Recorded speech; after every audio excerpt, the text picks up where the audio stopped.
All right, we're live, and today I want to talk about pre-approvals and the good, the bad, and the ugly. And I didn't want to do it myself, so I brought a guest on. I've got Andrew Russell from RCG Mortgage, and Andrew, excited to have you here.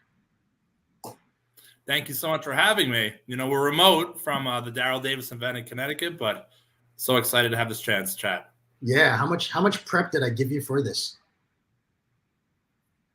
8 seconds. Yeah, for real. I called you up and I said, Andrew, we're going live. I need you to answer some questions because, I ran into something the other day. By the way, guys, if you're watching live, hashtag live. If you're watching on replay, hashtag replay. That way I get to know, who's on and who's seeing this live.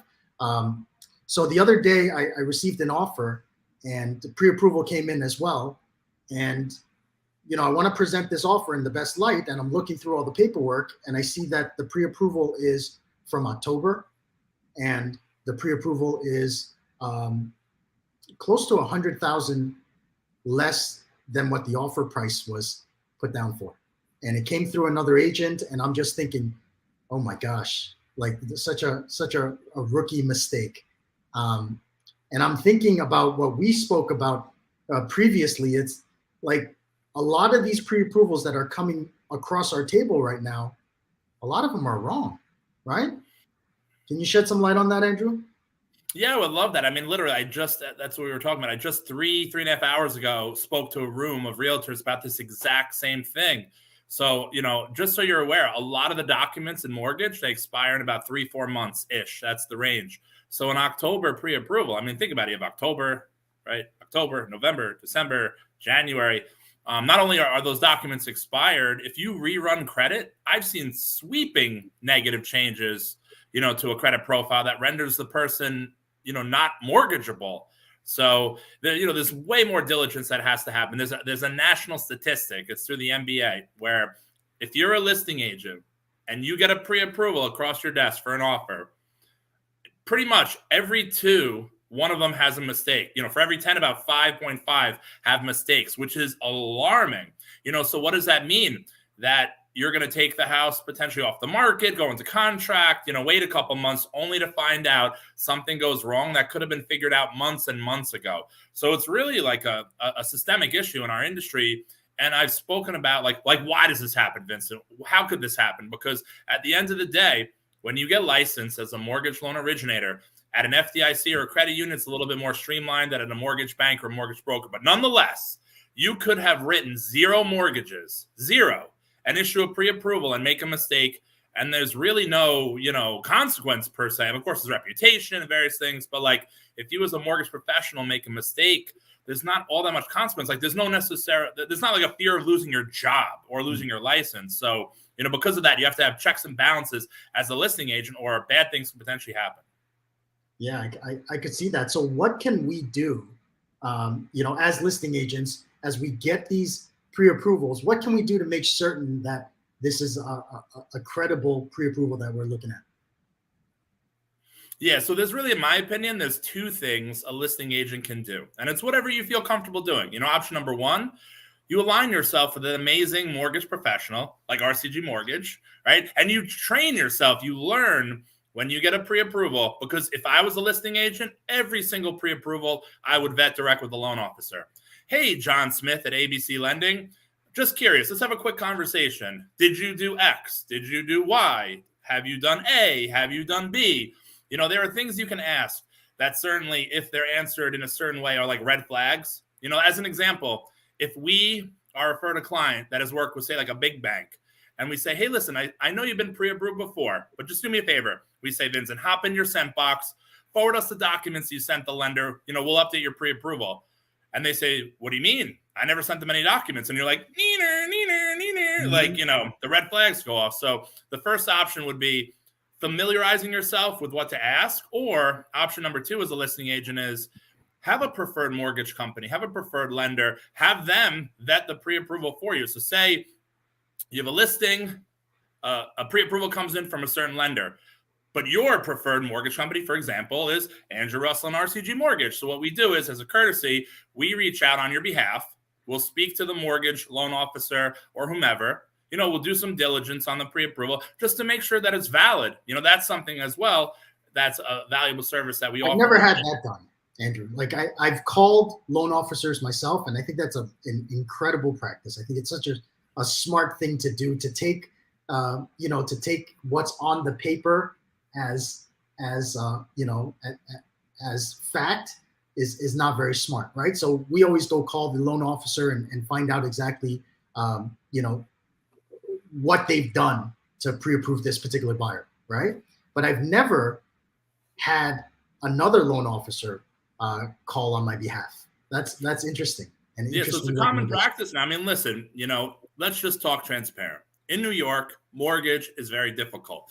There are mortgage companies where, like the press button, get mortgage. I don't know if downstate New York is ready for as listing agents. Like, here's a pre-approval from press button, get mortgage type company. Because there's so many moving parts. So, if you partner with great mortgage professionals, they'll actually go above and beyond. They'll do the pre-approval vetting for you. Of course, if something's awry, or maybe they can get a better deal, maybe they can try to win the business, but you don't force it on the consumer. You just say, hey, listen, thank you for your offer. We have an in-house company we trust. There's been a lot of issues in downstate New York with pre-approvals. We just want them to vet it, and whoever you go with, once they give the green light, is up to you.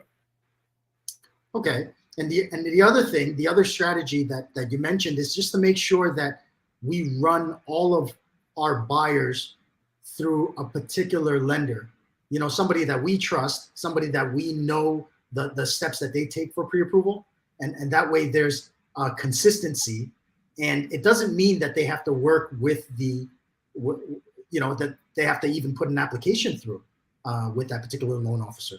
But at least we understand that the pre-approval was done correct, right? Yeah, there's so many ways that a loan officer can make a mistake, and it's not really their fault per se. It's very difficult. Literally, every second, every day, every week, there's a guideline change, a little tweak here or a little tweak there.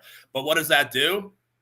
That could potentially affect the loan where they don't qualify, or they have to put more money down, or there's always little nuances where there's so many ways with all these new loan products coming out, right? This whole non-QM, thing with self-employed and no income check, even that has its own set of guidelines. So it definitely makes sense to have a professional who knows the guides real time as they keep, updating and changing, because as you said, there's a lot of mistakes that potentially happen, which again, it's a bad look to your seller. It's not your fault, listing agent, but still you chose that offer per se. You were there, you were involved. It's a super bad look if it's something that could have been alleviated earlier in the process. Yeah, but like pre-approvals for you guys, it's kind of like top of funnel, right? So you're doing a ton of them to finally go out there and close a loan, right? So I could see that sometimes things could be overlooked.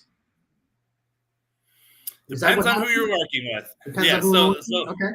Look, it's all about, right? So in mortgage business, it's SOPs. Our standard operating procedures, we, from a pre-approval perspective, we don't give loan officers the ability on certain types of pre-approvals just to have pre-approval stamp authority. So we have a very thorough vetting process. To me, anything less than batting 1,000 is unacceptable. Other companies have different checks and balances. For us, a company that's building relationships, right? And you're only as good as the last transaction. So you have a loan officer makes a very bad mistake. It's very difficult from a reputation perspective to kind of press forward with agents. So due to how we do things, our SOP, our standard operating procedure, how much weight we put on, pre-approvals that have no flaws, no inadequacies, that's something that we do that's very important to us. But like you said, not everybody is the same. How long would a typical pre-approval appointment go? Like, how long does it take? So a pre-approval could take, it's a great question. How long do they take? It could take as little as 5 minutes. It could take a day or so, because some co-ops, and better than anyone, some co-ops have litigation, they're having budget issues. We just had a co-op building where they haven't done financials since 2017. Guess what? It's 2023. It's time to start doing some financials. And we as a broker company have access to a lot of portfolio banks that are willing to lend on that type of co-op project. So, but that might be something that takes a couple of days. Typically, somebody can get in and out with a pre-approval 5-10 minutes. As it gets a little more, I call it spicy, as the spice layers keep adding up, it could go into a day or so. But it's worth waiting, consumer, realtor, it's worth waiting an extra day or so for the 100% guarantee. Okay. Very good, Andrew. So what else should a realtor know in order to make sure that they don't run into a problem. And, you know, both on the listing side, but also when you're representing the buyer. What should we do to just kind of avoid issues, Andrew? Yeah, I mean, listen, you can't take people necessarily at their word. So all you could do is, you know, work with great professionals, you know, people that are tried or trusted in the industry with great reputations, you know, learn. And again, like you said, Vincent, you don't have to be a realtor and know mortgage, but just know a little bit, like learn how to, you know, a little bit of the dance, you know, so learn the little things to ask for. If a buyer comes in and their sister's a loan officer or their uncle works at a credit union, make sure you know the right answers, you know, make sure you have the partners that can potentially vet that for you. Like you said, don't take things at face value. You know, there's a lot of ways, unfortunately, there's a lot of ways that they can go wrong. Just be very proactive. Don't sit back and be passive. Be proactive in your business and make sure that the pre-approval is valid, for sure. Great advice. Great advice. Andrew, thanks for jumping on such short notice. Thanks for jumping on like while you're away at a conference in Connecticut. I appreciate you and appreciate all the knowledge that you shared with us. Thank you, Vincent. Anything for you, buddy. Awesome. Take care. Have a good day. You too.